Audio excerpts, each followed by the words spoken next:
What is up, everybody? Welcome to Truth and Transparency. Good afternoon. Catching a live here on this lovely Friday.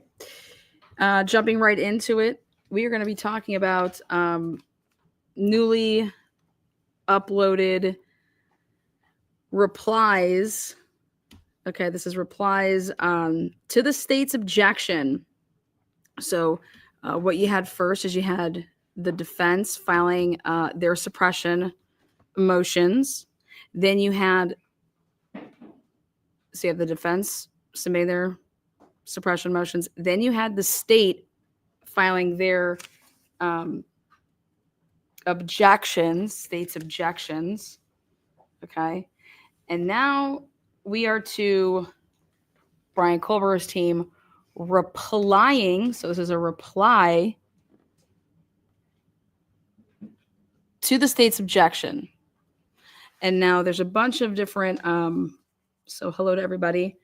Maybe. Hello. There's a bunch of, they filed these motions separately for each search warrant separately. A lot of people have said, why would you do something like that? Well, hey, I personally enjoy it and like it because it keeps everything nice and tight. So the first thing we're going to talk about is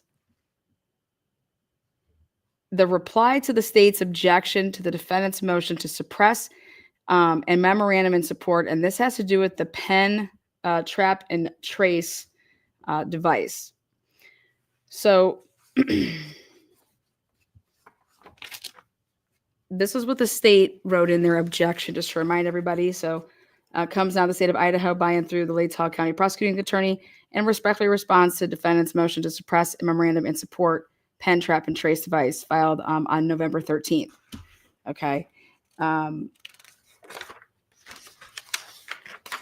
state quickly says that, these are the facts, which is regarding the defendant's represented facts. The state respectfully refers the court to the state's exhibits S1 and S2 filed in support. So we don't want you to go off of what they put as the facts. We want you to just refer to our facts. And now the argument is the defendant has not demonstrated the search warrant affidavit contain intentionally or recklessly false statements or omissions. So we're going to say that that's number one that the state is saying when they saw the documents filed. Okay. So the reply to this, part one, all right, comes now Brian C. Kohlberger by and through his attorneys, okay, and the words proof upon oath are not synonymous with, in quotes, the affidavit for search warrant and its exhibits are hereby incorporated. Okay, so check this out. A non-particularized general affidavit in support of a search warrant held in the hands of law enforcement, which never accompanied the electronically served warrant, cannot be relied upon to validate a warrant. This is what they're saying. As far as when I say they're saying it, Brian Kohlberger's team is saying this. And I'm like, yeah, period. Let me show you. So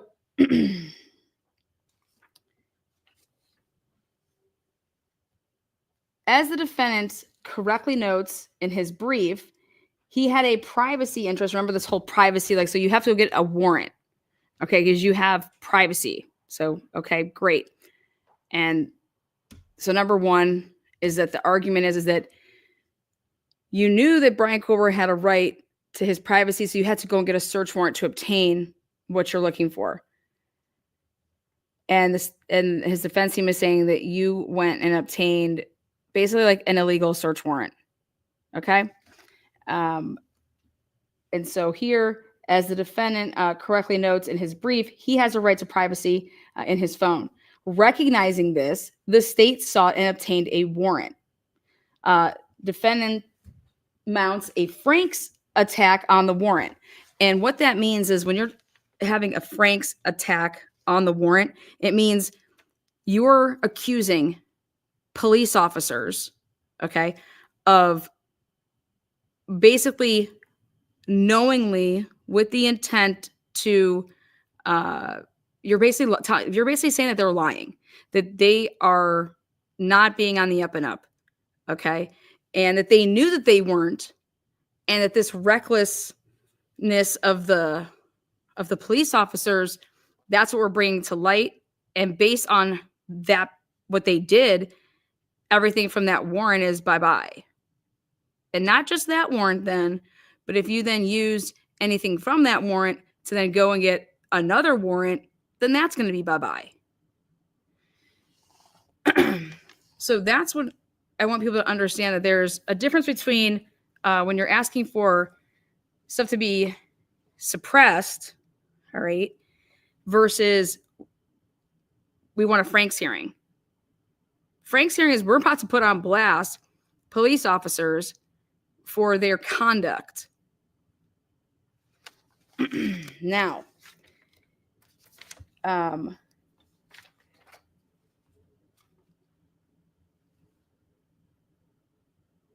so again, the state's saying, hey, the defendant mounts a Frank's attack on the warrant, but for all the reasons articulated in its responsive briefing on defendant's Frank's motion, which none of us have, which the state incorporates herein, his argument fails. All right. Now, we're going to go back to now. This is what they filed that just hot off the press. All right. Number one, the AT&T trap and trace, or AT&T 2 warrant was general, and the affidavit was not incorporated into the warrant or served with the warrant.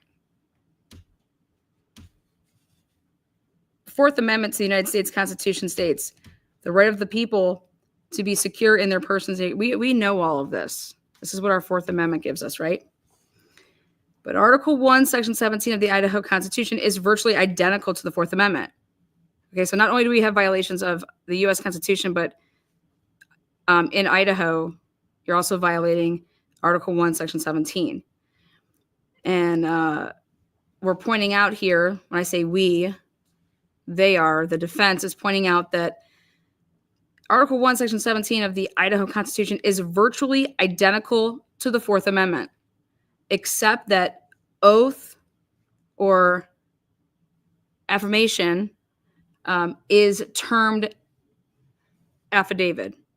So these words are taken out and this word is put in the Idaho Constitution.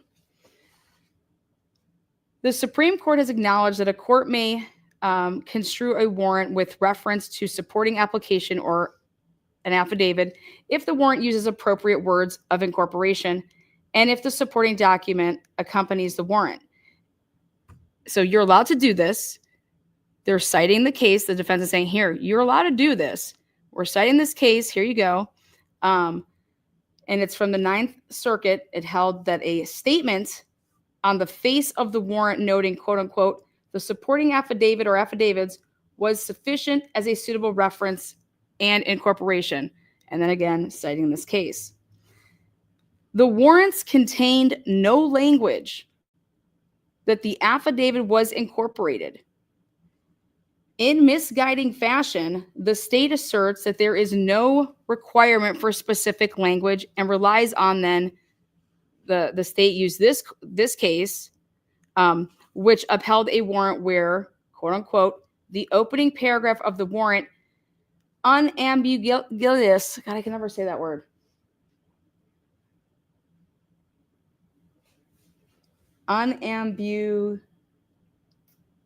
Say it for me, Shab. It's referred to an affidavit and sworn testimony of Detective Sellers. This is not about the Idaho case. They're just talking about this case that they're referencing. But they're saying that the Idaho detectives did this. What happened in this case? The affidavit nor any of its exhibits were incorporated. Now, on page 3, in reference to the installation of a pen register and or a trap and trace device, there is language that states the court finds that Brett Payne, investigating officer, oh, boom, and Ashley Jennings. I mentioned this back a couple months ago. I'm going to go find the live I did it in.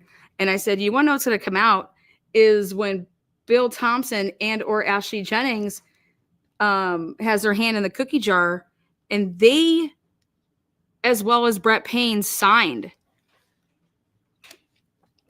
for that. Basically, it's like the second AT&T warrant. And so right here, we're getting it in the flesh. Okay, I always wondered why Ashley Jennings always had that look on her face, like she had something totally, like she was like, she's invested, you know, the look of like, hey, I'm just doing my job versus like, oh my God, I'm invested. Well, shit, here it is, guys. This is why Ashley Jennings was so invested, okay, and was so like, this is personal, okay, because it is personal because of what Ashley Jennings did. Not only did Brett Payne sign shit, okay, Ashley Jennings, right here, please read. The court finds that Brett Payne, this is what was listed on page 3, in reference to the installation of a pen, register, and or trap and trace device, there is language that states the following, in quotes, the court finds that Brett Payne, investigating officer, and Ashley Jennings, senior deputy prosecutor, has certified to the court that the information likely to be obtained by such installation and use is relevant to an ongoing criminal investigation. Boom! Ashley Jennings signing her freaking name to this shit. Not just Payne. Okay? So when people want to say, and they should be right, that, hey, the police are an entity, the prosecuting office is an entity, okay? This is anything but separate entities, man. This is collusion. I mean, why are you even involved in the police working of this? Like, what's going on here? The police are supposed to bring you, the prosecutor, the information, right? Hey, okay, do we have enough to do this? Do we have enough to do this? Do we have enough to do this? It's like, wait, now Ashley Jennings was involved in helping get search warrants. But when I say helping get search warrants, how are you helping? What are you certifying, man? So if you see State's Exhibit S2, page 3, while this language is unique to the trap and trace warrant, it does not incorporate the search warrant affidavit or any of its attachments. So I go and pull out remember they uploaded whatever search warrants that they wanted to, but they conveniently left out AT&T number 2. So here we go. The search warrant affidavit does not accompany service of the warrant. I was like, damn. The state in its objection attached the search warrant affidavit, its exhibit, and the order to install the trap and trace device. But it did not attach the documents that provide clarity that the search warrant affidavit was not included with the service of the search warrant. So does everybody understand what the defense is saying here? Is that you guys in your little, feeding it to Hitler here, you just conveniently, again, you're not getting it. But they are getting it, but they're acting like they're not getting it. They know what the fuck they did. Again, listen, the search warrant affidavit, it did not accompany the service of the warrant. So it was not with the warrant. Okay.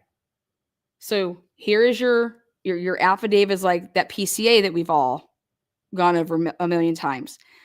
Something like that was not with the warrant itself. I just did it a couple lives ago when I showed you guys how it went down at WSU with that burglary break-in bullshit. Okay. And remember how she didn't even put about the knife? I mean, just a shit show. And she's emailing the judge. And remember, she had to give an affidavit with it. Okay. With the search warrant that she was trying to obtain, which is everything that where she wants to search, what she's looking for. Remember? Okay.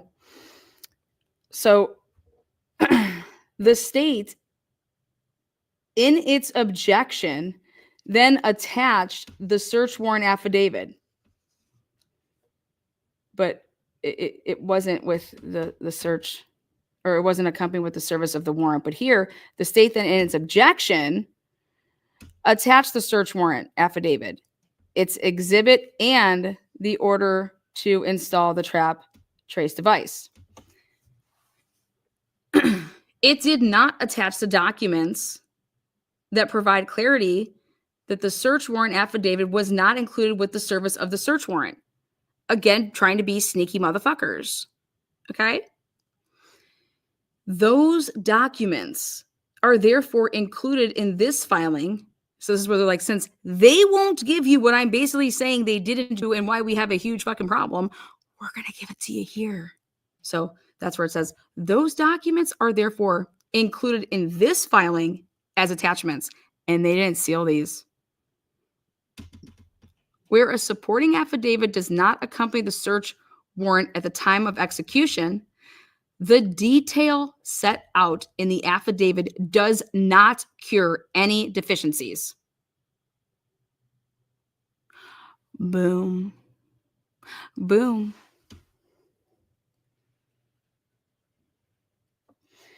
Citing it straight from the case. And I was like laughing because I was like, damn, this is Idaho 2024. US versus Pilling. I was like, this wouldn't have even been around, back in 2022, right? Think about it. So I'm like, damn. Warrant suppressed where supporting affidavit was not provided to Apple. And then says that this is what that was about. And it's precedent, mofos. It's precedent. And it became precedent in 2024. Hell no. I was like, oh, hell yeah. Hell yeah. Hell yeah.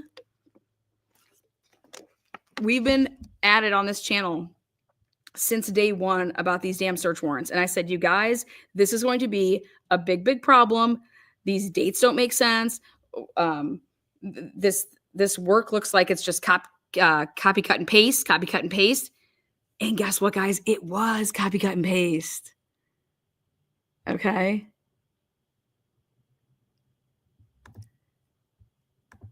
Copy, cut, and paste. How do you know that, Lana? Well, guess what? They're about to give it to us. So here we are. An affidavit is considered to be part of a warrant and therefore potential curative of any defects only if, one, the warrant expressly incorporated the affidavit by reference, and two, the affidavit either is attached physically to the warrant or at least accompanies the warrant while agents execute the search. And again, citing this case. Now, so what they're saying is that this probable cause affidavit was never with it, never with the warrant. Okay. The affidavit of Brett Payne swears that the warrant was quote unquote served on 12/23/2022 by sending to FBI for service. I'm dead. That is not service. You guys, wait, you're going to see it in the flash. I was like, wait a second. What? This man thinks that, hey, me sending something to the FBI for then the FBI to then go serve it, that's not serving anything. Is that like unnoticed? I mean, are you on notice? Like, Lana has said copy, cut, and paste since the beginning, especially Payne's bullshit. Thank you for noticing that. You guys, the affidavit of Brett Payne swears, wait, you're going to see it, that, hey, guys, that warrant was quote unquote served on 12/23/2020 by sending it to FBI for service. Because guess what? The FBI was taking care of that. Well, then I'm so confused why the FBI didn't do the whole thing, right? So please see Exhibit A, page 2. And right here it says Exhibits A through C to reply in support of defendant's motion to suppress and memorandum, was filed under seal concurrently with this reply. Concurrently, you guys know what that means, like consecutive versus concurrent. So concurrent means at the same time. Consecutive is if you do something and then you do something right after, like when you're serving a consecutive sentence. Consecutive sentence is you're going to serve the first sentence and then you're going to serve the second sentence consecutively. If they say, hey, you're going to serve these sentences concurrent, that means everything runs at the same time, which is what you would want as a criminal, because it's less time in prison. Just to help you guys understand those two words. Thank you so much there. Dana Lynn. Cheers. Okay, so let's take a look at this. So an FBI form similarly reflects that a quote-unquote prospective location tracking search warrant that included a pen register / trap and trace for telephone number on behalf of the Moscow Police Department was served on December 23rd, 2022.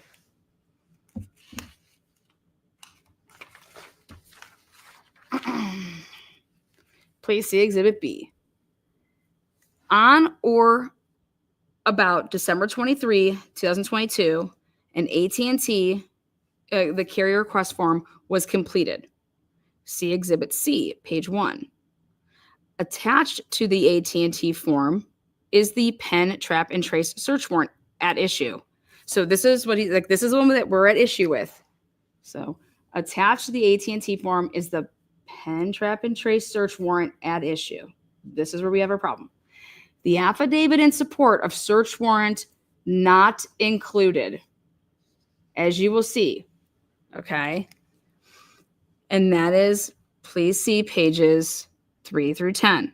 The return documents, the FBI form, and the AT&T form do not reference the affidavit in support of search warrant as having accompanied the pen, trap, and trace warrant. This is where the defense team is like, let me get it second grade level for Hippler, only because the state continues to play dumb.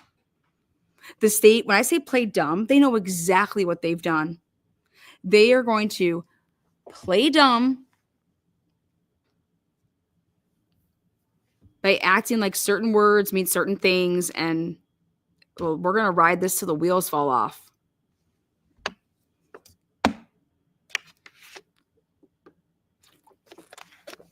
Now, see Exhibits A through C. Nor does the state produce such records in its objection. So they don't produce it then, okay? Now, the process described by the state as meeting the criteria of State versus Teal, because then now who actually wrote this one up? I think this is, I think this was Mathis. So Elisa is saying, so the process described by the state as meeting the criteria of State versus Teal simply does not exist. Okay, they're saying that they've met that. And she's saying, no, it does not exist. In its incorporated objection to the motion to suppress Apple warrant, the state indicates that the quote-unquote investigators necessarily had copies of the affidavit in their possession when they executed the warrant by emailing it to Apple. See Apple Objections, page 5. Further, the state offers that the effect of this is that the affidavit for search warrant and appended Exhibit A cure any supposed deficiencies in the naked warrant. Okay? That's why they were citing that case and saying, and that's why she mentions it here in the beginning, right here. If you go back and you see the details set out in this affidavit does not cure any deficiencies. So she's citing this. And she's saying that because, well, we have a couple different issues here. Like, first of all, you guys are just fucking lying. All right. And now you're trying to get cute with how you're going to like deceive. So this tells me that they all have done this before. This is not their first rodeo. Okay. They've done this before. I promise you. Okay. You can tell.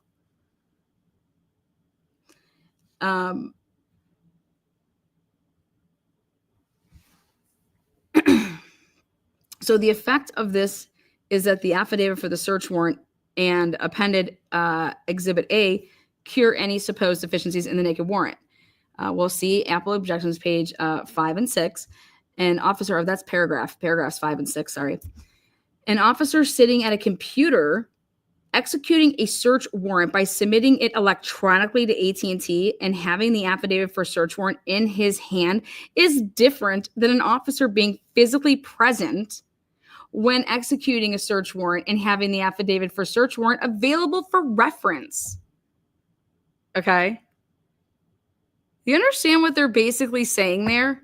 Is that you want to sit here and try to tell us that because you had your probable cause affidavit at your desk when you submitted a motherfucking email to Apple is the same thing as going to the place of like your home and serving a search warrant and then like having an officer having the probable cause on him, the affidavit, for reference of whoever would be there when they're going to be doing the search warrant.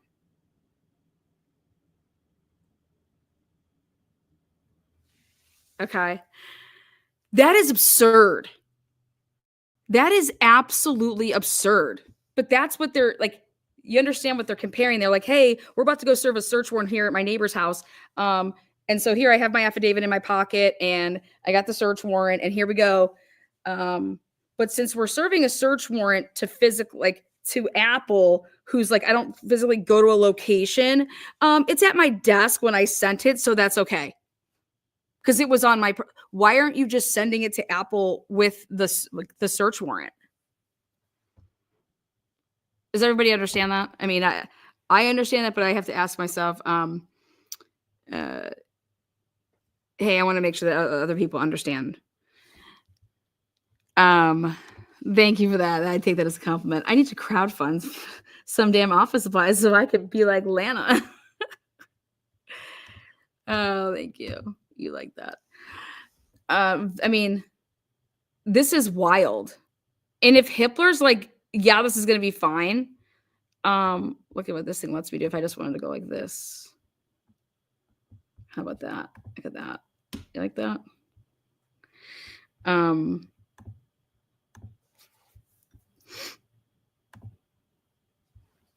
So now,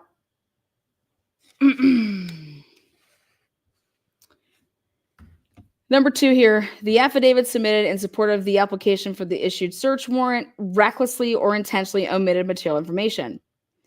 In response to the state's argument under defendant has not demonstrated the search warrant affidavits contain intentionally or recklessly false statements or omissions. So you go back to this and it says right here, defendant has not demonstrated. So I wanted to like double check to see what, Elisa Mathis was talking about. Here it is. Okay. And so then here we go. Well, in response to this, the state's argument under, all right, defendant's reply in support of defendant's motion and memorandum in support for a Franks hearing and reply in support of motion to suppress genetic information. So that's where, hello, go reference that again. Okay. Go reference that. And then now we get to my favorite part, which is let's get to these exhibits that they want to talk about. And so this is considered Exhibit A, Trap and Trace, page 1. Okay. This is absolute, like just woo. All right. So I Brett Payne, the officer by whom this warrant was executed. Dude, Brett Payne did not execute this search warrant.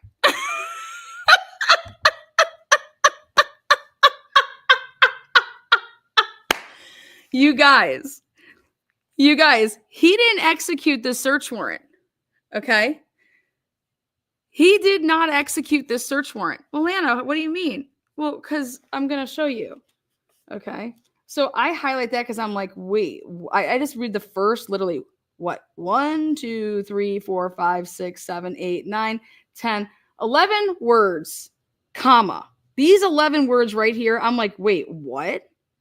The FBI executed the search warrant because Payne just sent the shit to the FBI. Okay, let me show you the proof.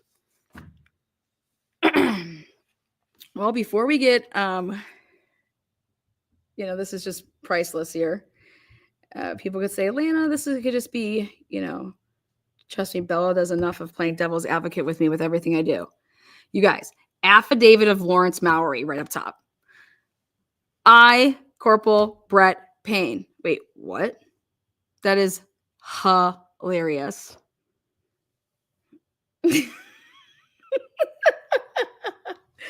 Oh, shit.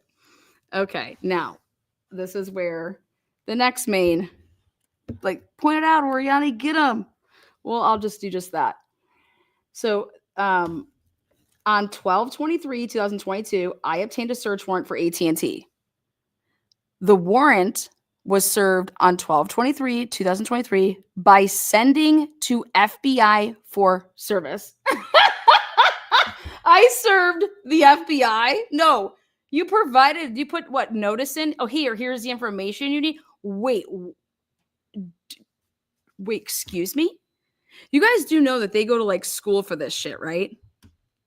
This is not protocol at all. This is, oh my God.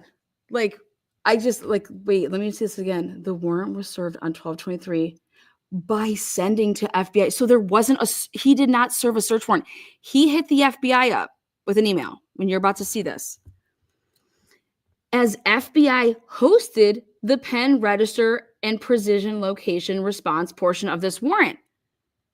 So then why isn't the FBI? I mean, I don't have the answer to that, but that's my question is why wouldn't the FBI just be doing this? Okay. And then you have to ask yourself, well, what does common sense tell you, Lana? Well, common sense tells me that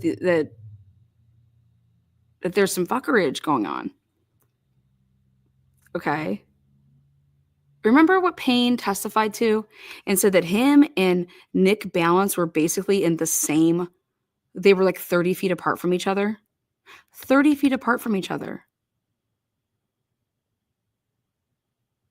And that's why there's no, that's why every time we communicated, it's not going to be in text messages. It's not going to be in emails because we were in the same building.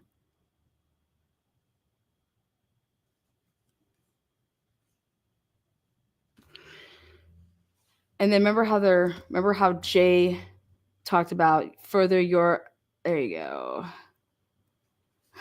But you're not this. This is not you because you didn't serve. First of all, what is your affidavit? What?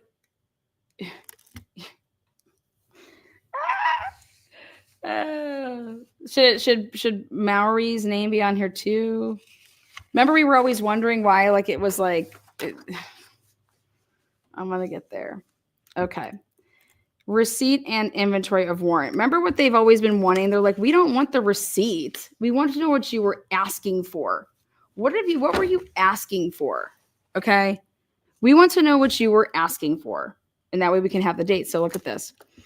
On the 23rd day of December, at approximately 5:07, okay, that says PM, the following peace officers, Brett Payne, served the search warrant here for issued upon the place and person described therein as directed in the said search warrant.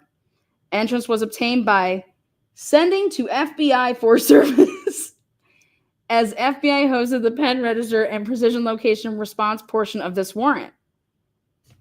Okay, remember this is unredacted, and this is exactly how it was seen. So I said to myself, wow, 5:07, so Eastern Standard Time, that's 8:07 p.m. And they deal with Eastern Standard. Hello, this is North Palm Beach, Florida. Okay, that's Eastern Standard. Okay. So when this person would have got, all right, when this person would have actually got this, it may be 5:07 in Idaho. Okay.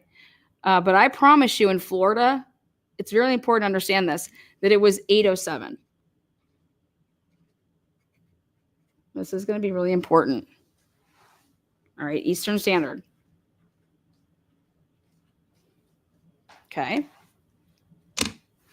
This is just, so it was, so basically at 5:07 on December 23rd, he's saying that he sent the FBI, this is how one would read this, that at 5:07 p.m., he sent this to the FBI because they're doing it. Okay. Now, a copy was given to the following named persons on the 23rd day of December, and there's your, that's what he wrote in. Okay, a copy here was left on this date, and this date was the 6th of January. Okay. Now remember, let's we're gonna get really into something good here. So remember that day, December 23rd, Florida would have gotten to where this was going to the people in Florida at 8:07 p.m. If Nick Balance literally sent it like, boom, I got it and I sent it right then. Okay. Or, right? Because that's just when Payne sends it to the FBI. Okay. Chrissy, what do I think? I'll answer that here at the end. So here, this is, hey, this is the order. So this is Judge or Magistrate. So this is your order, Megan here. And so in the above title matter, this court having heretofore issued a search warrant and the said search warrant having been served according to law and the return of warrant having been duly made as directed in search warrant to this court, and a written inventory of the property found and seized having been duly made and taken before the undersigned magistrate or judge and filed herein. So now, therefore, it is hereby ordered that the said peace officer shall deliver or cause to be delivered the property described in said inventory to the Moscow Police Department or such other law enforcement agencies as may be appropriate for the purpose of preserving said property for use as evidence or until further order of the court of a competent jurisdiction. So once any related criminal case has been concluded, including the expiration of time for appeal, or at such other appropriate time, the property can be released or disposed of upon authorization of the basically whoever has jurisdiction at that point. It is further ordered that said property or any part thereof may be delivered to any person or laboratory or laboratories for the purpose of conducting or obtaining any test, analysis, or identification of said property, which is deemed necessary. Okay. So, and this is exhibit, so like A page 5, exhibit A page 6, and then here we go. This is exhibit B. Okay. This is the FBI's form, unredacted, and this is on December 23, 2022. No time. I check down here. Okay. He didn't write his report until this date. Okay. At Moscow, Idaho, United States, other legal process return. This is the case, the file number. There is his name. Okay. This is the date of the drafted report. All right. So he waited a month to write up this report.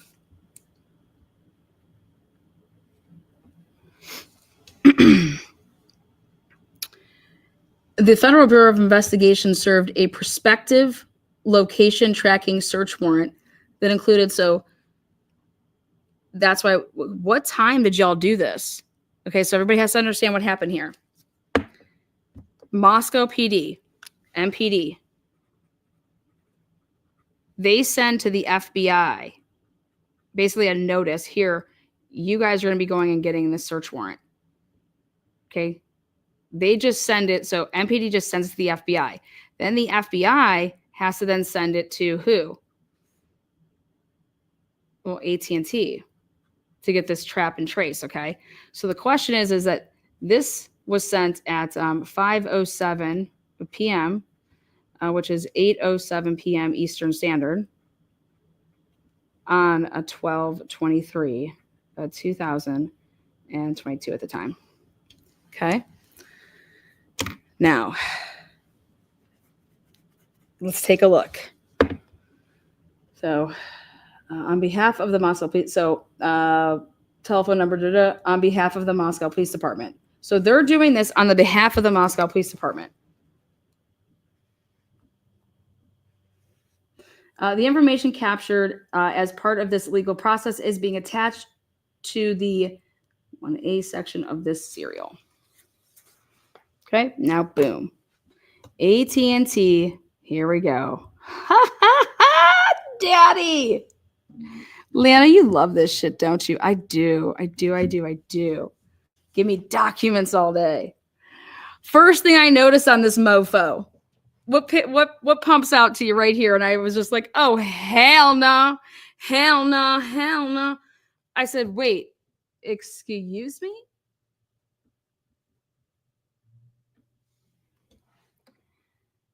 Date. What's the date on there? 12/24/2022. Content information. FBI. Salt Lake City. So there we have, yeah, there you go. That's, so anybody wants to know what Salt Lake City was involved in? They were involved in the AT&T trap and trace. Okay.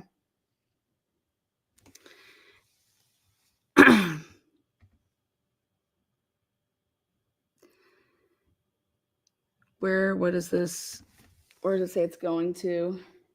Does it say Quantico? Sure does.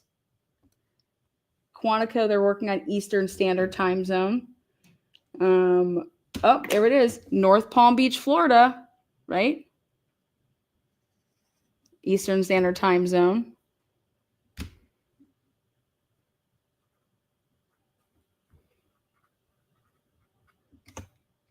Okay. This is legal authority. Well, criminal court order, action, new activation, cell site location authorized, yes.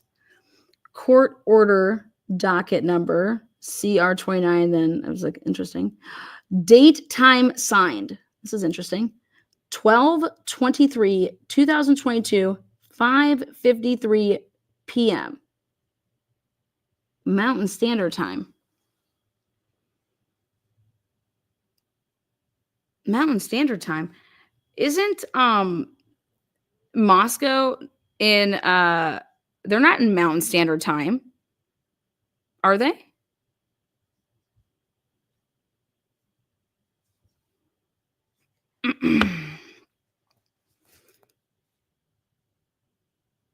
You guys, correct me if I'm wrong, but every time I've gone out to Idaho, it's been like I'm 3 hours behind.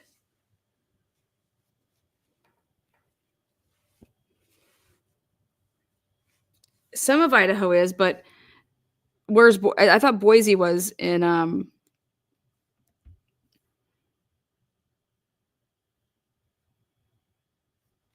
we'll let you guys simmer over that. So date, time, this is the judge. Judge's name, Megan Marshall, right? And she's the magistrate. Now go back here and go to your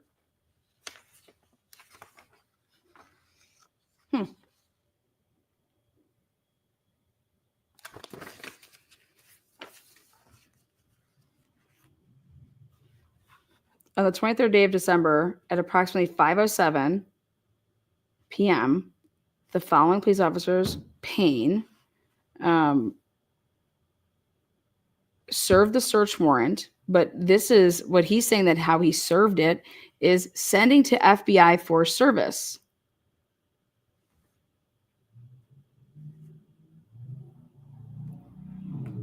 Ready? Yeah, Moscow is. Thank you. I knew that. Moscow is in Pacific. Thank you. Thank you. Thank you. Thank you. Thank you. Because every time I'm in Moscow, it's 3 hour difference for me. Ready? So it's interesting. It's interesting. I want to know from 5:07, like, how are you? What's going on here? You obtained on the 23rd day of December at 5:07 p.m. The following police officer served the search warrant. You didn't serve a search warrant. Okay? So what the fuck? This is where the problem is. You didn't serve the search warrant. Because you're saying that the FBI did it, right? Which, yes, they did do it. So what did you do at 5:07? Really? Remember? Like, what are you talking about? Remember I was telling you that I was like, this is all whack. This is all whack shit.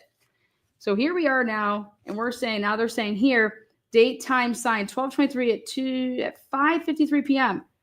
Mountain Standard. Well, Mountain Standard, that would be 4:43 p.m.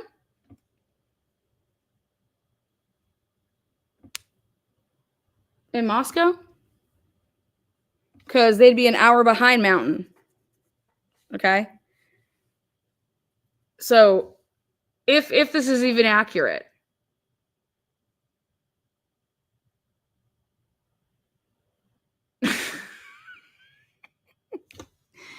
let's carry on. So now we have two things. This is what you call your target identifier, which is the number. Okay. Boom. Now you have two different things here. You're going to have your historical records, and then here is your CALEA services. Now, this was to start on this day and go to this day. Okay. Your historical records was to start when the phone was basically activated, June 23rd, 2022, and then it end on 12/23/2022. But that doesn't make sense, right? Why wouldn't, I mean, it does, because that's the same day. So you're doing this at the same time because here's why. Text messaging, telephone, packet with data and Wi-Fi with cell site location. That's what you're getting. Your pen, register, trap, and trace beginning 12/23. And when you're going back, you're getting call detail records with cell site locations with the, oh, here we go. We know this. We know all of this. We can probably thank somebody too. Subscriber info. They gave us, email the records to this email address. So how did Payne get those records again? Remember Ann Taylor asking all these questions? Like, how did you get this? How were you writing up another search warrant? Remember all of this shit? Ann Taylor was asking very specific questions, and we were all like, keep going. Like, ask, why aren't you asking this? Why aren't you asking this? Because she was just setting these mofos up. You want to know why Ann knew what she was doing? Because they have done this before.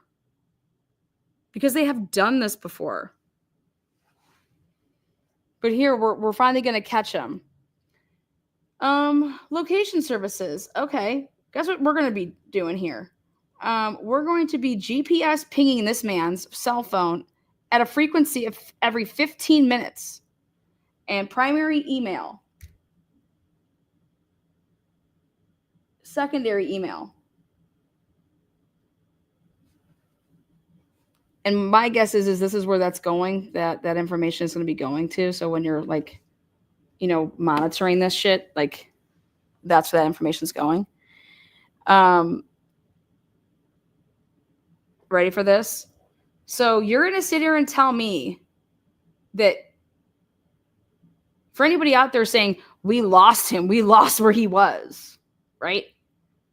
Get out of here.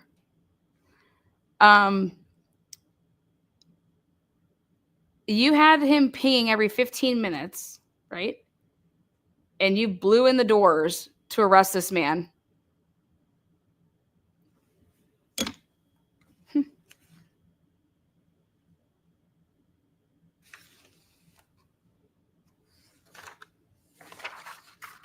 Additional contacts. This is what I want to read.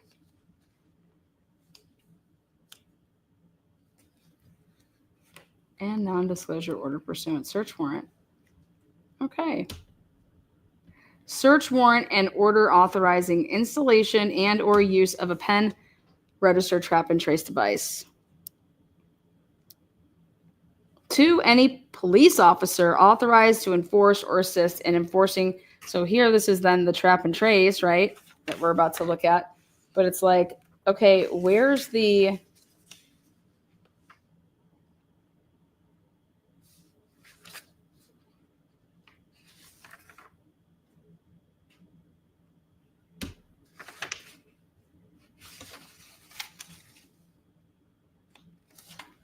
So Payne, having given me proof upon oath this day, showing probable cause, establishing grounds for issuing a search warrant. See, this is what they had this issue is like, what does this mean? What did you show? What are you basing this on?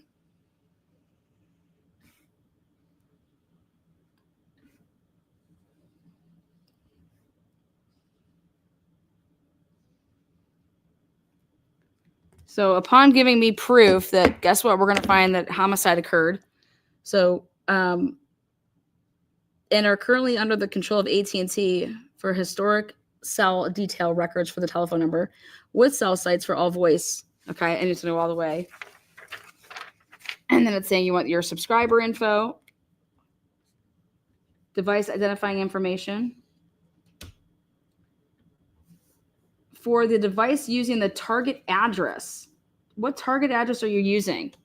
That's the thing. What target address are you using?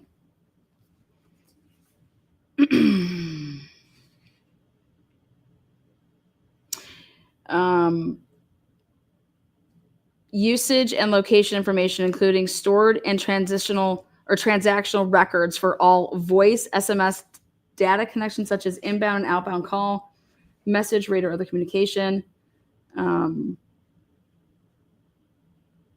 or other information lending to reveal the proximate or precision location of the device associated within the above identified target address. E911 data for the target address.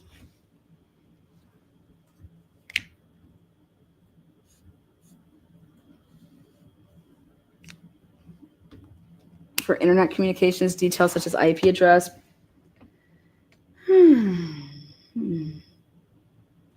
Such as cell site positioning information, GPS, longitude, latitude.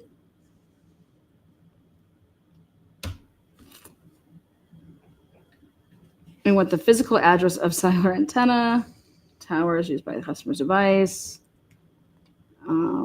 Timing advanced, wow, and or true call or... There we go. That's good.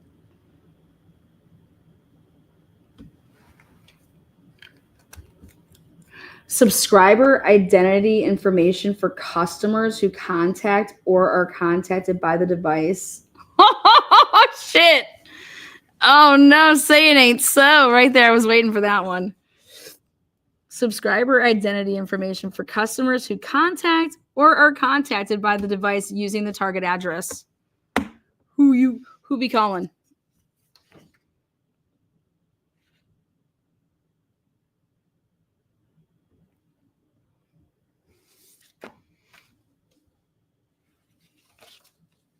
Page 3.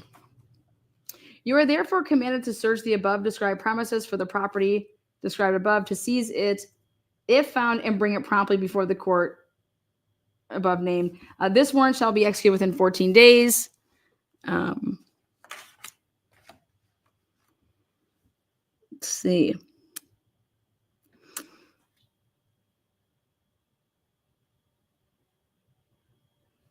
Further, there is probable cause to believe that the use of a pen registry and or trap and trace device will lead to law enforcement's acquisition of real-time pen register and or trap and trace information, and that this information would be evidence related to the crime or crimes of homicide which are currently under the control of AT&T.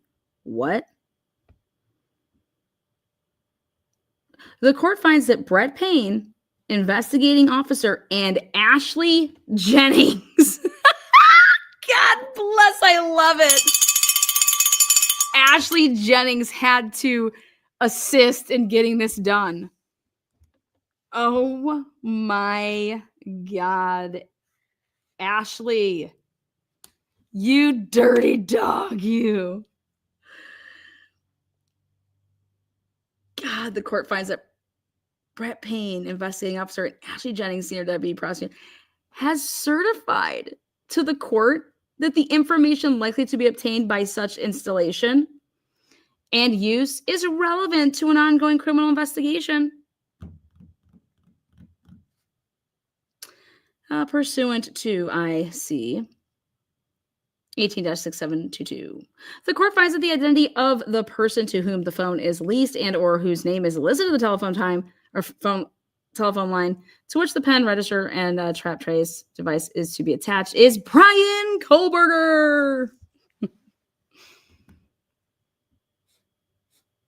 The identity of the person who is subject of the criminal investigation is Brian. So think about this. Did they do any of this shit for anybody else that was a so-called like person of interest? Who resides at, look at, this is what's crazy. Ready? This is where you realize they done lied. Okay? Ready? The identity of the person who is subject of the criminal investigation is Brian Kohlberger. Who resides, they say resides, not that he left and was never coming back, resides at 1630 Northeast Valley Road. The phone number and the physical location of the phone is currently, how do you know that? How did you know that? And that's why I put the double line down, because they knew where he was. So if you didn't know where he was until after you got this pen, trap, and trace, right? But you clearly did because you're putting this in there, right? So you did know.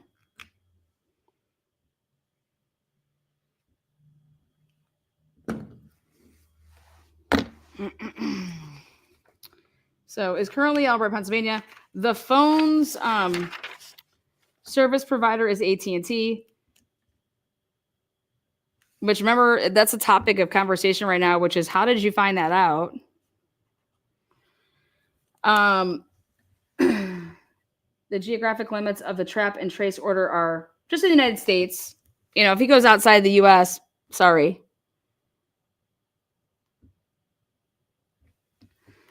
It is hereby ordered, so pursuant to that the above identified investigators and investigative agencies are authorized to install and use. So this is the first thing: install and use. This is your pen, and then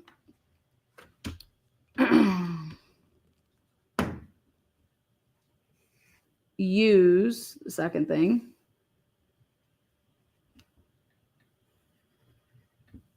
Which is to use a trap and trace device.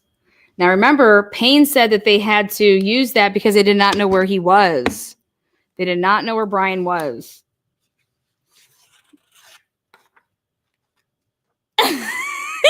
currently in Albright, Pennsylvania.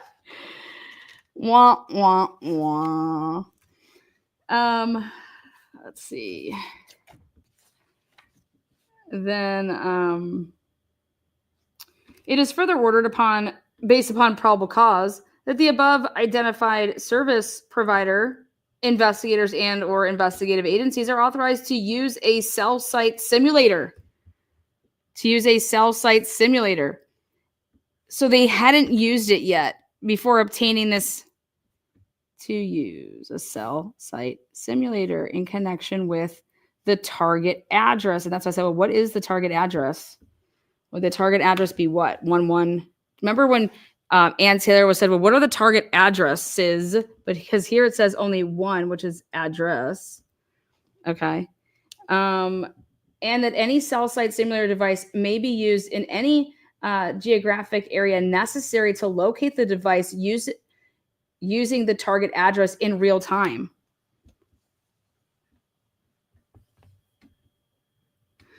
And that the above listed service provider and or other persons served with this order shall, upon request, in a 24-hour basis, list has been investigating.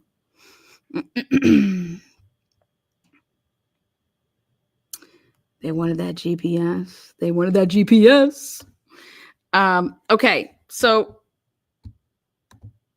thank you there, WB. What's good? Welcome. 561 people. Make sure you guys hit the thumbs up or hit the thumbs down. Either way, make yourself known. You have an opinion. Okay. So, it is further ordered that the purpose of this order, the terms cell site simulator and cell site simulator data include pen, register, and trap and trace and data derived from the pen.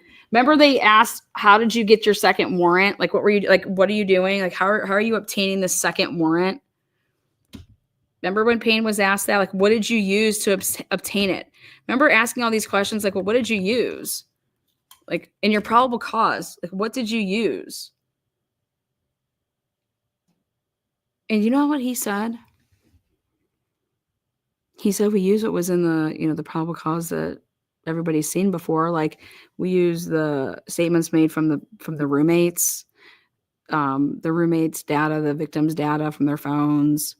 What could possibly be in any of that could give you probable cause for this? The answer is none. Absolutely none.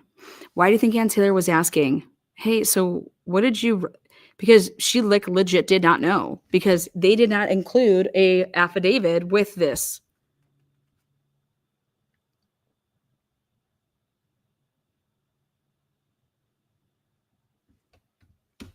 So, yeah, when they're like, okay, that's why she's asking, what did you use? What probable, like, how did you obtain probable cause? Like, what gave you probable cause? What information did you provide the magistrate with in order to say that, hey, we have probable cause for this? You want to know why she was asking for that? She was asking him for that? Again, under oath? Because because they don't know. Because there was nothing attached to this. Like, when you actually go through all of this stuff and you're like, okay, all of this is so ordered, further ordered. Okay. And it's like,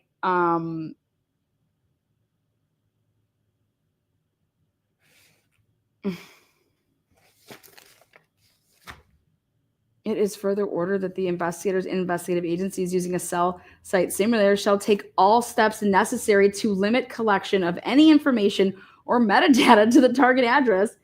Take all steps necessary to permanently delete any information or metadata collected from any party not specified in this order immediately following its collection, and must not transmit, use, or retain such information or metadata for any purposes whatsoever, and must delete any information or metadata collected from the device using the target address within 30 days if there is no longer any probable cause to support the belief that such.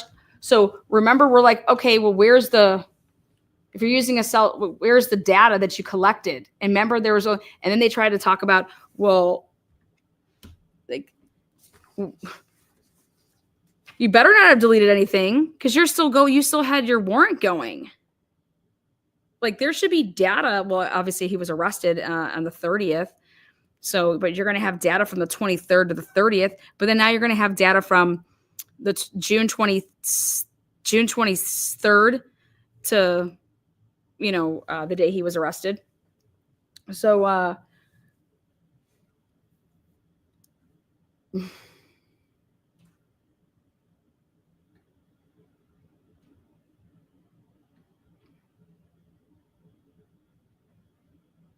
guys, what do you understand?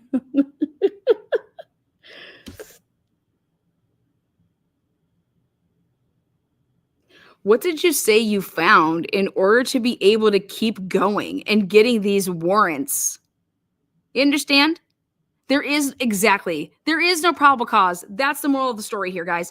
There was no probable cause for a motherfucking thing. Okay? And I want to know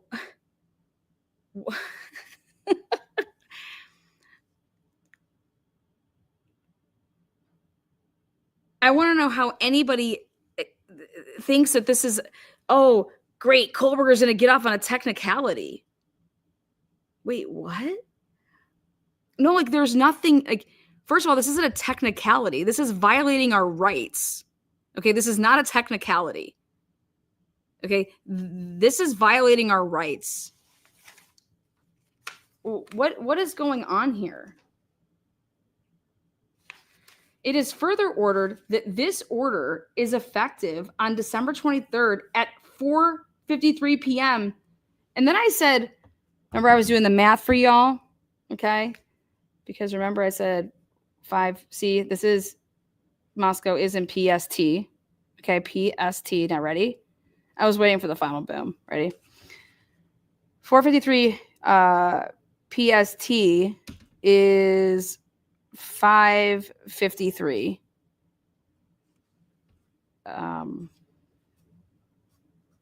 Mountain Standard.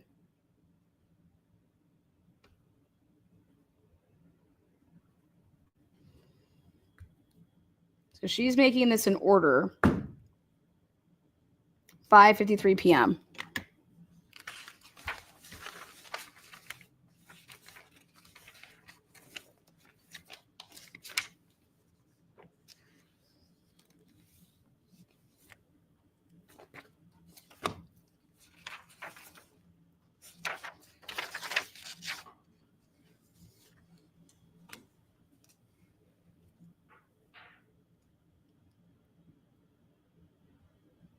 So where is it that Megan Marshall between 5:07 and 5:53 p.m. met with Nick Balance?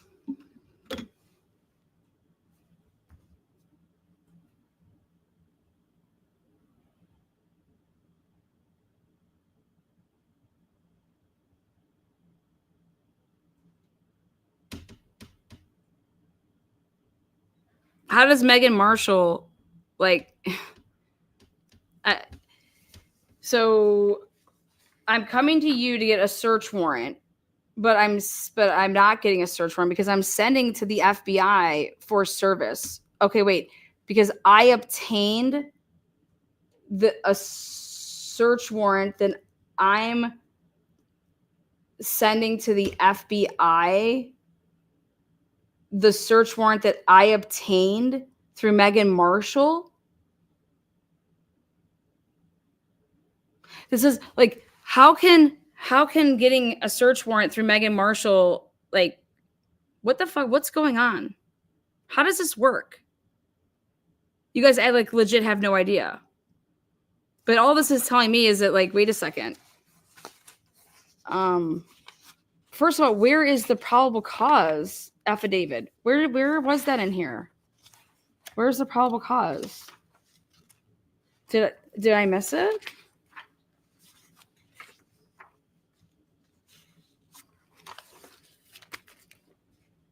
Further, there is probable cause to believe that use of a pen registry and or a trap trace device will lead to law enforcement acquisition of real-time pen registry and or trap and trace information.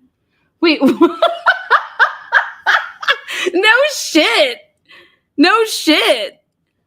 No shit. If you use pen, trap, and trace, it's gonna give you your information. What? And that this information would be evidence related to the crimes of homicide.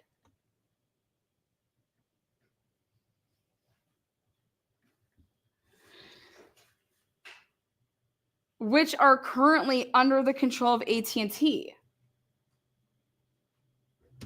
Like, we need you to allow us to get this because this is going to give us the evidence that we need to show that a homicide has occurred. The court finds that Brett Payne, investigating officer, and Ashley Jennings has certified to the court that the information likely to be obtained by such installation and use is relevant to an how? This is the only thing that you have to ask them. And this is what we've been asking is how? How did the court find? What are they certifying? How did they certify? Where's the PCA?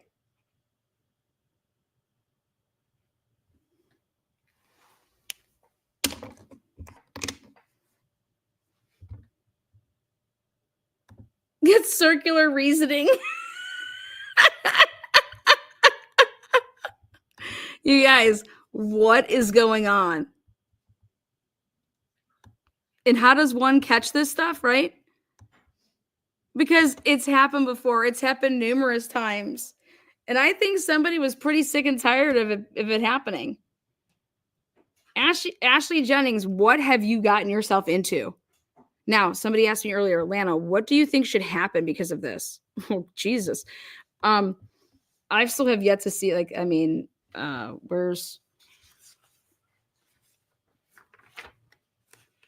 you know that Lawrence Mowry said that he wasn't even involved in anything until April of 2024? So how is Lawrence Mowry's name up on the top here of this affidavit of Lawrence Mowry? Like, what the heck, Payne? How would you even be in possession of something that would say affidavit of Lawrence Mowry? Okay. Like right there. Okay. You would be using your own template. Okay. If I have my own template, right? I'm at my own desk. Okay. So what this looks like to me is that Brett Payne has been writing up affidavits for Lawrence Mowry at some point.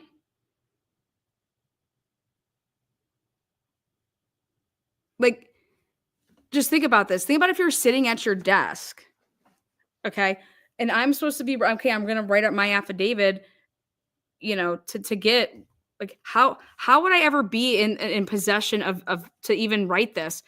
And then a friend of mine said, well, when you have really good search warrant writers that are in a building, that they will be like, hey, will you write me up my search warrant? Like, you're really good at it. Okay. So, but I'm writing you up your search warrant, and then what, do I sign my name to it, or is it going to be your name? Now, then I look at these dates and timestamps, and I just think that they're absolutely absurd, because you're going to sit here and tell me that, well, when you guys must have been really busy on December 23rd. Remember the reason that they're asking Payne, when did you start working on your to get that second warrant from AT&T? Oh, I got it once I got the return of the first one. Well, how could you start on the second one when you would have had to take the information that you got from the first one and then try to apply it?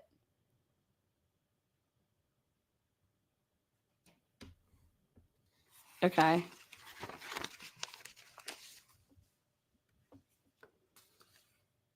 So this to me just, I mean, absolutely blew my mind when, first of all, Officer Payne did not execute any warrant. Corporal Payne, the officer by whom this warrant was executed. Why is Officer Payne going and trying to get a trap, trace, and do all of this stuff if the FBI is the one that's doing that? Like, why aren't they going and getting...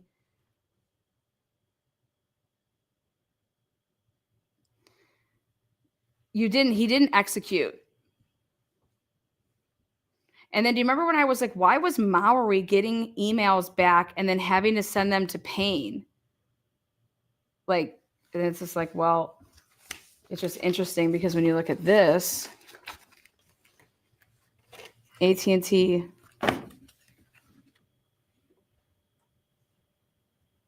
where's his email?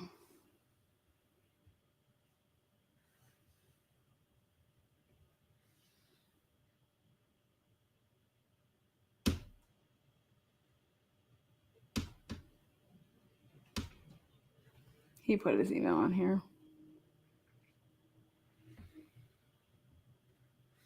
Right there. Email records to right here.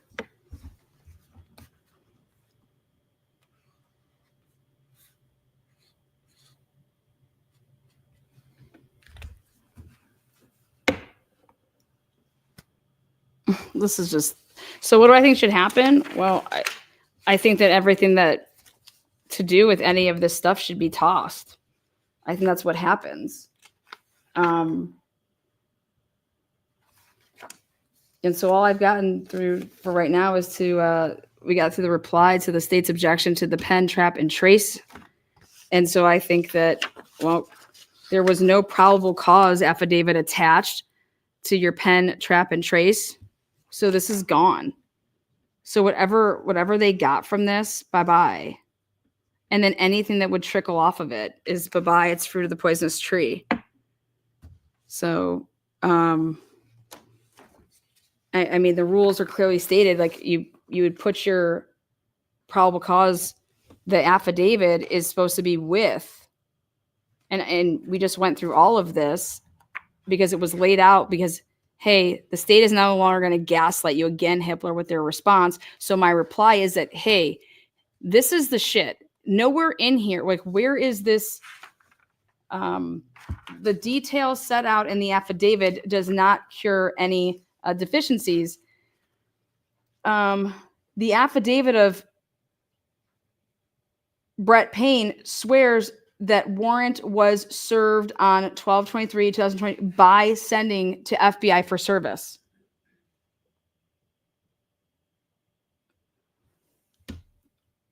The search warrant affidavit did not accompany service of the warrant.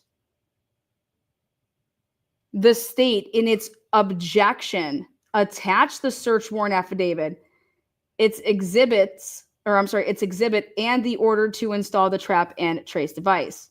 It did not attach the documents that provided clarity that the search warrant affidavit was not included with the service of the search warrant. Those documents are therefore included in this filing as attachments. Where a supporting affidavit does not accompany the search warrant at the time of execution, the detail set out in the affidavit does not cure any deficiencies.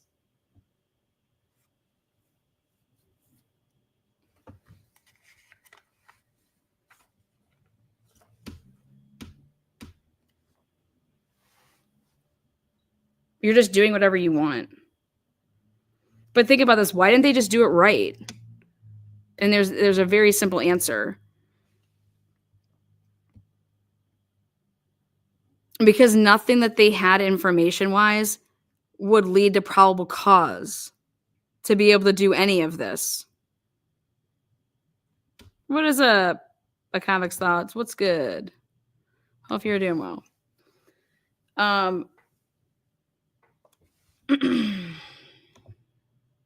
Moondale, how you doing, love? Good to see you. Happy New Year. Yeah, so there's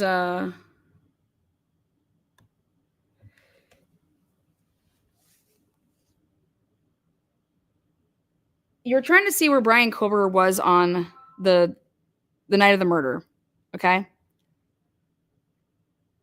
Because everything that you were trying to put in was coming back as, okay, he's not peeing on anything. We got the cell tower dumps. He's not there. Okay, let's go get this. Let's go just get this information for, this 48-hour period, 24 hours before the murder, 24 hours after the murder, with AT&T warrant 1, okay? And so that's 24 hours before and 24 hours after. And then let's go do a test drive. Let's go test everything out.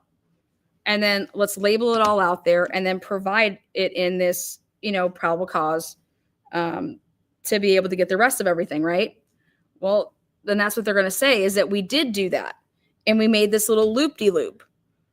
Okay, but they did this with, like, that's what Cy Ray's testimony is that you're missing 90% of the data. This is not how this would have worked. These people know how to do this. Okay? And so the question is did Payne tell Nick Balance that he went and did this when he truly didn't? And so that's why he's sending it to Nick. Here, I'm going to go get it with Ashley Jennings. And we're going to go see Megan Marshall. And then we're going to give it to the FBI to then go serve the search warrant. Like, why didn't Payne do like he did every other time and serve the search and serve it to AT&T himself? There's an answer for that. There's an answer why he wouldn't. Think about it. You go and you do all of this work, right? You go and you do all of this work, and then you're going to send it to the FBI to say, here, now you send it off to AT&T. Because you guys are going to be doing that.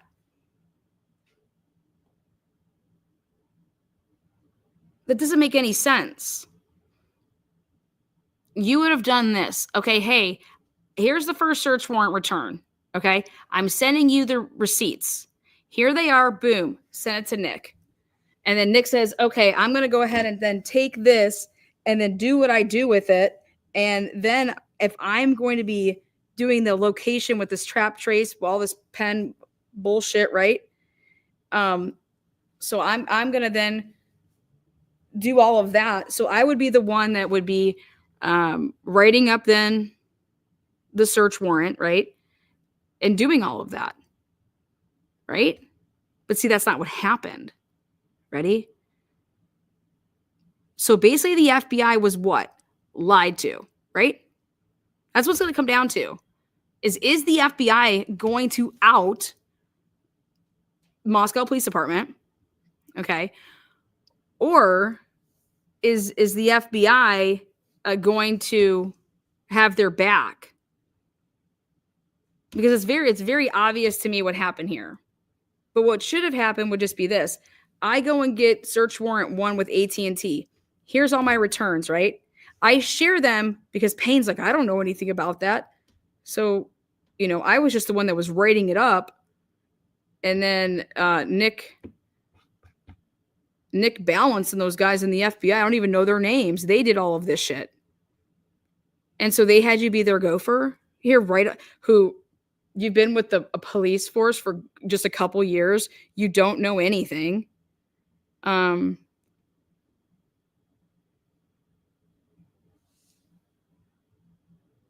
So why am I dragging around dead weight, more or less, with having Officer Payne doing anything? Like, so I'm teaching as I'm conducting a huge homicide investigation.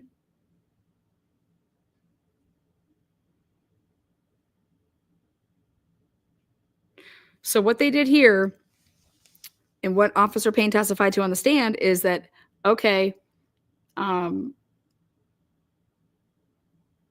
he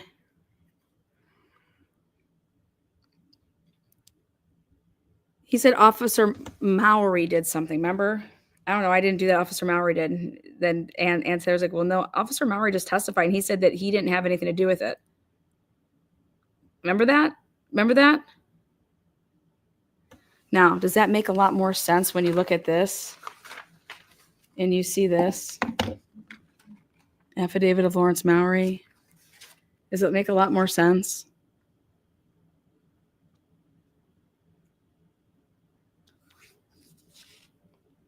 Payne, what were you certified? What were you certified in?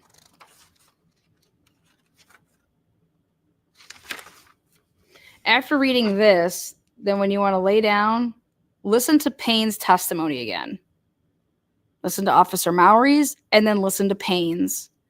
And I mean, how do you not know what you did in this case? And Anne's like, oh, well, Officer Mallory said that he didn't do it. He just testified. And he's like, again, I implore everybody to think about how in the world would this ever be at the top of your page that is like your template, like that you do for your affidavits, for your search warrants, everything. Like, here's my template at my desk that I have. How would I ever just come up to, well, let me grab that template that has Lawrence Mallory's name up top. Fuck out of here. Fuck out of here. You guys, this is 100% Leanne. This is more than just a Moscow thing. The whole state of Idaho is dirty like this. 1,000,000%. But not only is just the whole state of Idaho, you guys, Ann Taylor caught this, all of this. Ann Taylor had people that have known for a long time that the FBI, okay, and that local departments and state police, okay, people have known and are really sick and tired of it. Really sick and tired of it.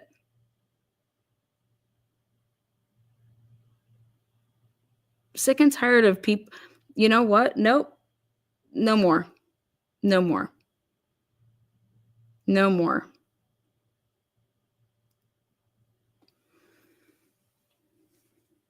And people want to say like that, oh, Brian Koberger is going to benefit and a murderer is going to go free. You guys, when you're doing shit like this, everybody now needs to look at the fucking two things. It's basically one thing, which is this knife sheath, right? That's what got Kohlberger's name in the first place, this knife sheath from some wonky ass way to do third-party genetic genealogy. You guys, normally when you railroad somebody, you're just kind of like piling up the evidence that's already existing. When you want to like really, hey, when you want to railroad somebody, okay?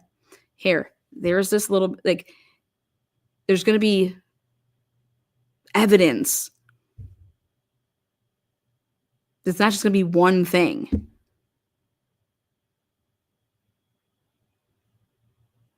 Like the returns on all these search warrants is like black, like nothing.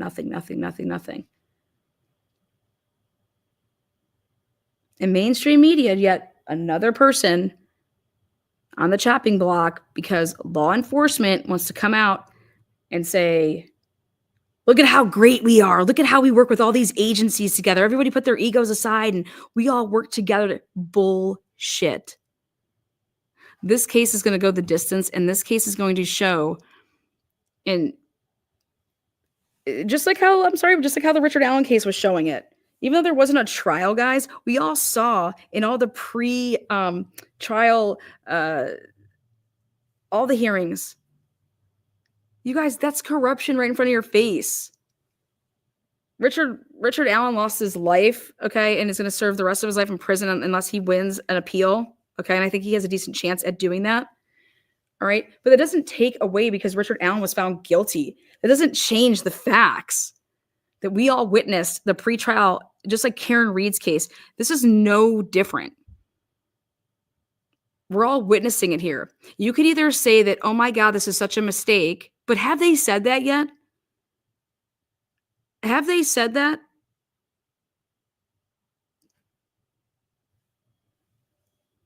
No, they just keep covering for things and covering for things and covering. Well, last time I checked, when you can't flip a burger at Burger King, you get fired. Okay, when you can't do your job right, you get fired. The only place I've ever learned that you can keep fucking up and just keep getting promoted up this little toll, like, here we go, okay, now you're this rank, and now you're this rank, and now you're that, is law enforcement. That's the only place that I've ever seen this. Is that it is, you guys, nothing happens to you. I mean, you got to like literally, you got to do some wild shit because every year you're going to get raises and you're going to get promoted and you can be a trash can.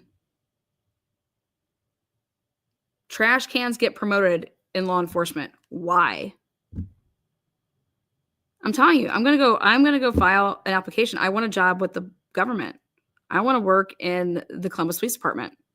Like, let's go. I want to be a detective down with the Columbus Police Department. I want to clean up the area. You guys, every single job in the United States of America that is not run by like a robot, it's a human behind it, right? A human. Everybody is human, so everybody makes mistakes. But yet law enforcement and the media, okay, if they ever point out the mistakes of law enforcement, they feel they know that there's going to be backlash. Why? Who cares? You made a mistake. I'm going to make a lot of mistakes. I'm prepared to make a lot of mistakes, but guess what? My mistakes will never be because I purposely was trying to fuck somebody. Okay? Because that's not a mistake. That's who you are. You're just a fuck.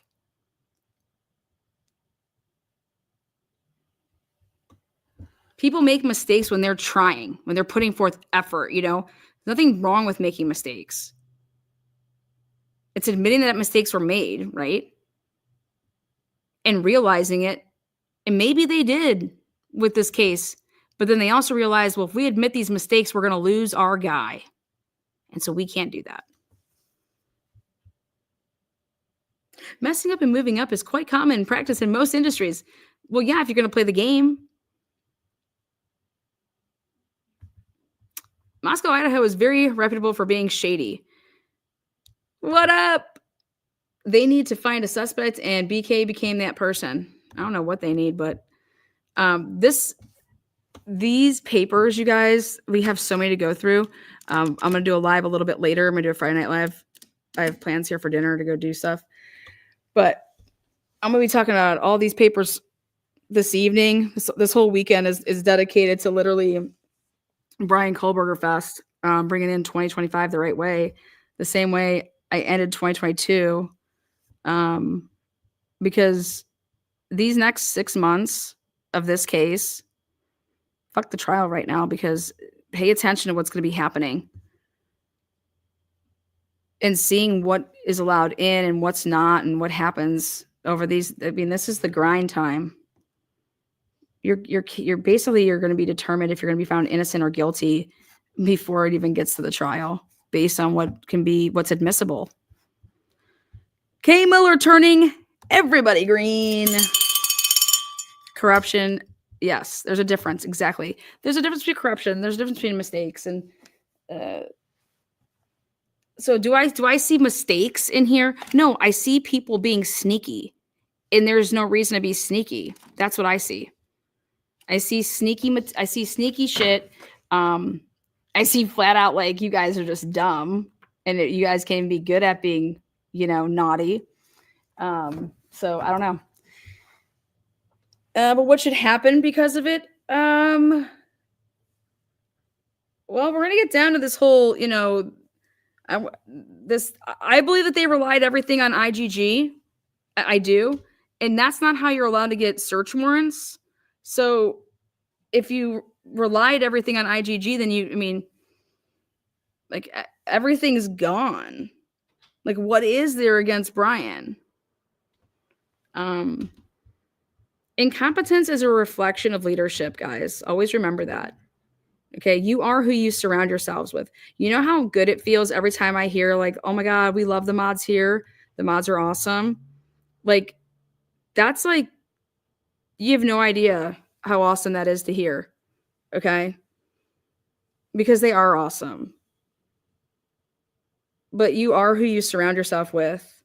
We can have a difference of opinions, but the like core to the human who you are, it's never gonna, like, I can differ all day, but I just said you're a really good fucking person.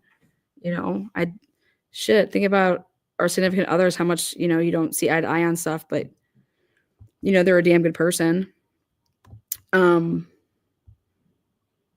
But incompetency is a reflection of leadership. So,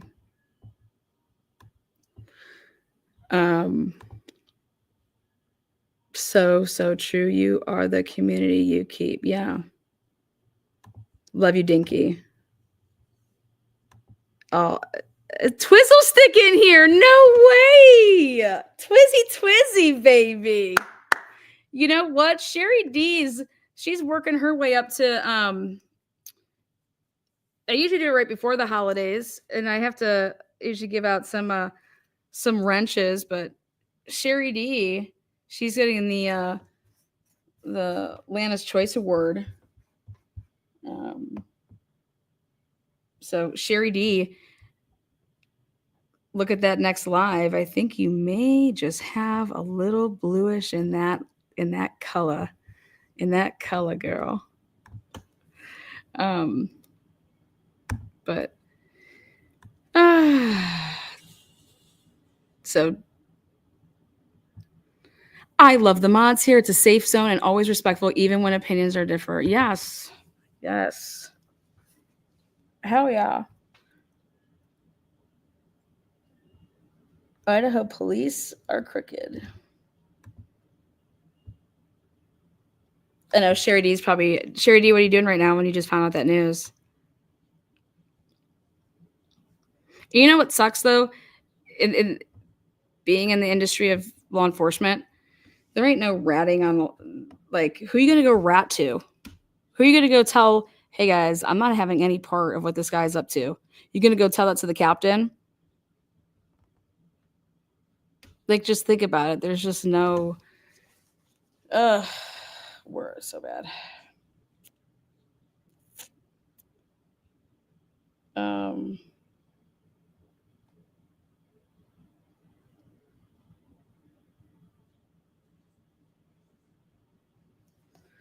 So,